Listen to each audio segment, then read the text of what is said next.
How many times have you said, I would start to diet, but then I would have to make a whole bunch of special meals just for me and something different for the kids, and who has time for that, right? Or maybe you don't have enough time to work out. I think all of us have probably said that at some point in our lives. Time management is one of the many keys to health and weight loss. And if you're just as confused as I am about making this all happen in the crazy world we live in called 2020, we have some help for you. Today we have Cindel back with us, Cindel Glynn of Mom Bod Nation. And I felt bad last time we didn't have enough time. And you are super passionate.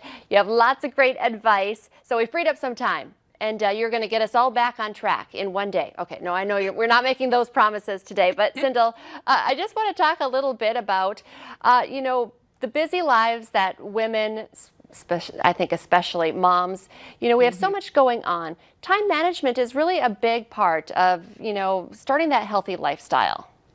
Absolutely. And thank you so much for having me back, Lisa. I feel like time is probably one of the number one things that keep people away from changing their habits that they already have, especially for healthy ones. And a lot of times we just think, there's just no way. I can't do this. I do not have enough time in my day. And so I have some tips for all those that are right there, because I've been there, mom of four. I know exactly how it goes when you're like, some days I feel like I can't even think. So I have some tips for you guys.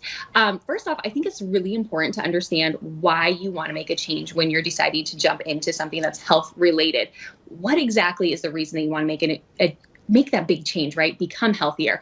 And I know for me, because I can speak as a mom of four, for a lot of my reasons, my why I want to make those changes is because I want to make a good example for my kids. And I'm sure there's a lot of moms out there that feel the same. And I always feel like it's important to know your why you want to do this, because everybody gets derailed, right? Everybody falls off the bandwagon at some point. You have to know why you're doing this so you can actually go back and go, okay, this is okay.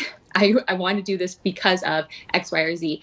And some other tips I can give you to help with the time management is to think about, when you look at your schedule, what can you exchange to implement that healthy habit that you're wanting to do? And I like to use the word exchange instead of what can I give up, right? Because I think a lot of times when we're thinking healthy habits and building those habits, we also think, oh, I'm going to have to change everything and I have to give up X, Y, or Z, and I don't want to do that.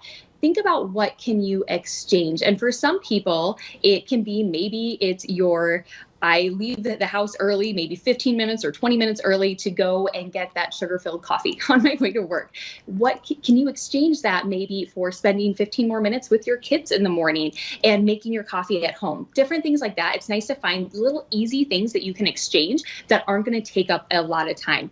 And then going from there, I feel like it's important to know, what exactly do you want to do to make a healthy habit? So is it fitness related? Are you wanting to implement more nutritional type things into your plan to make those habits actually happen?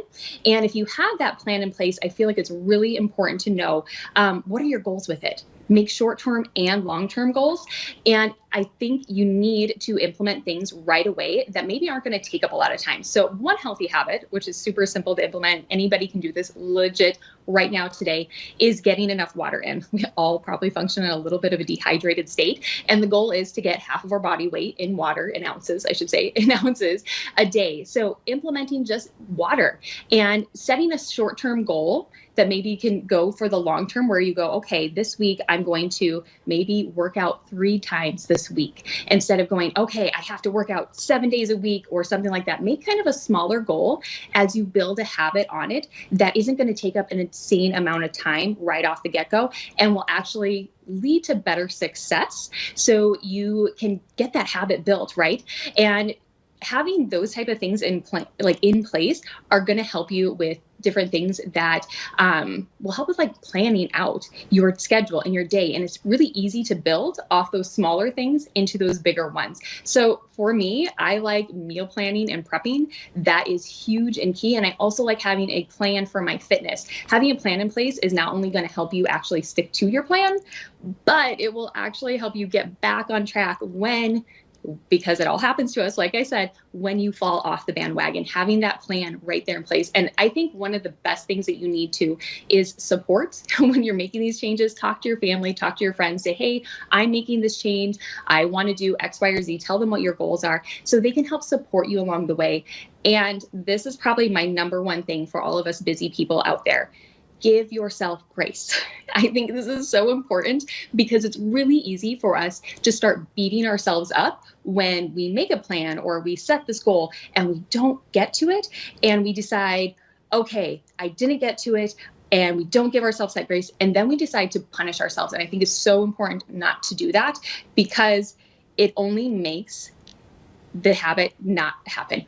It pushes it out, I should say, because if you, for example, are somebody that right now you are maybe eating out or grabbing fast food because you don't even have time to think, you're going right from work to picking up your kids to taking them to sports or whatever it is. Maybe you eat out 4 times a week. That's your normal. Maybe it's grabbing quick fast food to go. Make the habit that maybe I will only do that 2 times a week. But if you don't do it and you don't reach that habit and you're like, shoot, I did it and I was 4. And then the next week you're like, now I can't, I have to cut cold turkey and I'm not doing it at all. That just punishes you and it makes you feel like, oh, I failed. I can't do this, instead of taking a breath, giving yourself grace and going, okay, I can do this.